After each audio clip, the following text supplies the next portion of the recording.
తదయా మరి తదయా ఇంకో వారంలోనే ఉన్నాయి కదా ఎలక్షన్స్.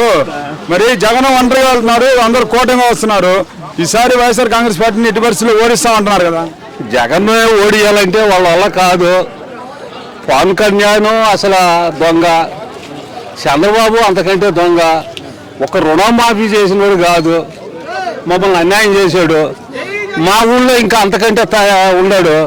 ఆ ఇళ్ళ పేర్లు వచ్చినవి కూడా తీసేసాడు. ఆ వచ్చినవి కూడా తీసేసి అన్యాయం చేశాడు మమ్మల్ని. ఆ రకంగా చేస్తున్నారు వాళ్ళు. మేమేం చేయగలుగుతాం చెప్పు? అంతా లేబర్ అయిపోయాం మేము. వాళ్ళే ఉన్నవాళ్ళు ఆ పని చేస్తున్నాం. వాళ్ళ లేబర్ పార్టీ అంటే ఇదే. ఉన్నవాళ్ళు గొప్ప పార్టీ ఏమో చాలా ఉంటాయి, మాకు ఏముంటుంది? అది ఏదన్నా వస్తే మా అవకాశాలు. ఇప్పుడు చంద్రబాబు నాయుడు అంటున్నాడు మరి జగన్ కంటే ఎక్కువ ఇస్తాను, పథకాలు చాలా ఇస్తాను, ఒకసారి నమ్మని అంటున్నాడు. వాగడా ఏమిచ్చాడు?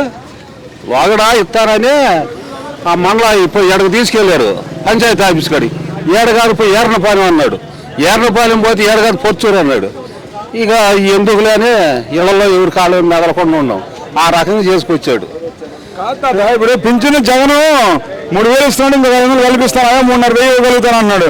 చంద్రబాబు నాయుడు నేను నన్ను ఓటేసి గెలిపి 4,000 ఇస్తా అన్నాడు కదా. ఆ 4,000 ఇచ్చే మాట నిజేనా? నువ్వు లేక నువ్వు అన్న మాట. ఇప్పుడు ఆ 4,000 ఇచ్చే మాట నిజమైతే మనం అనుకోవచ్చు. అది ఇచ్చేది ఎప్పుడు, చచ్చేది ఎప్పుడు? ఏముంది? బంగారం ఇస్తానన్నాడు, అవి ఇస్తానన్నాడు, అన్నీ నాశనం చేసి పెట్టాడు. ఆయన ఇస్తాడని మేము తేకుండా వస్తే అన్యాయం అయిపోయాం. ఏడకాడ ఆమెతో వదిలేసుకున్నాం. ఆ బ్యాంకులో వాళ్ళు ఇళ్ల మీదకి వచ్చి తగాదలాడి వడ్డు అమ్ముతారా లేకపోతే ఏంద్రా మా బాకీలు తెరచంటే ఆయన వాళ్ళు తగాద ఏ మహారాజును పట్టుకొని ఆ డబ్బులు తెచ్చుకొని అప్పుడు బంగారం బయటికి తెచ్చుకున్నాం. ఆ రకం చేసి చంద్రబాబు నాయుడిని ఏం నమ్ముతాం చెప్పు? ఇంకా నమ్మే కాలం ఉందా? ఏం చేయాలా చెప్పు? ఎన్ని బోట్కాల మాటలు ఒక్కటన్నా నిజం ఉందా? నిజం ఏదన్నా ఉంటే చెప్పమను. ఇలా 10 మందిలో చెబితే నిజంగా చేస్తున్నాడు రా అని అనుకుంటావు. ఒక్క మాట నిజం ఉందా?